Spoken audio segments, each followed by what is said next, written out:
what spurs the collaboration between the different space organizations and maybe the different businesses here on Earth?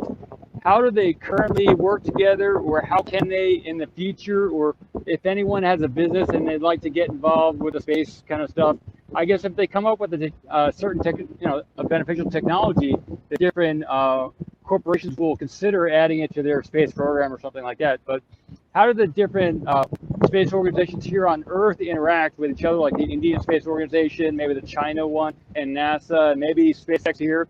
How do you see that they work together? How could they potentially work together? All right, interesting questions. So I'll answer the first one, where collaborations. Yes, so collaborations are very very dynamic.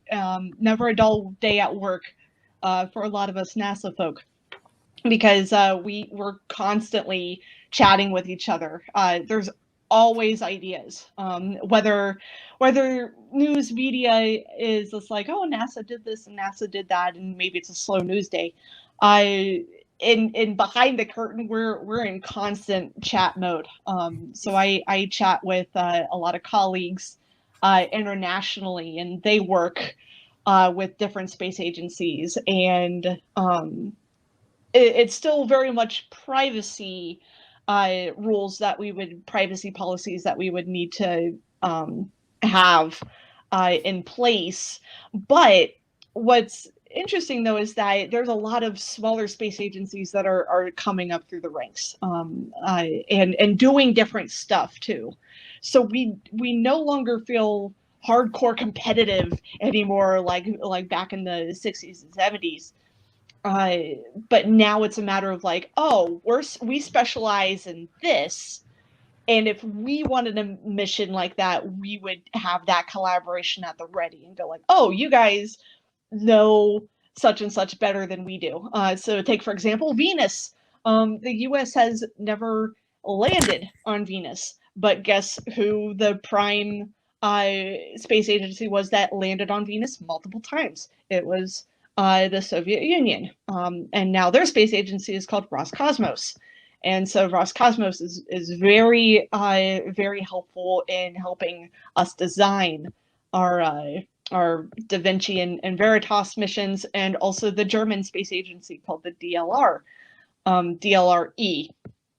DLRE, it works with the European Space Agency. The European Space Agency helped a lot with the United Arab Emirates with their Hope Mars mission as well. And so we're starting to get a bunch of different collaborations, and it's absolutely fascinating. And then congratulations to the Chinese with their recent lunar and Mars missions as well.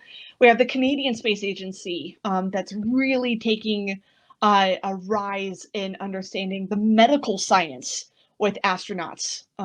So that's a whole new branch of planetary science mixing with medical science now, and the Canadians are leading in that.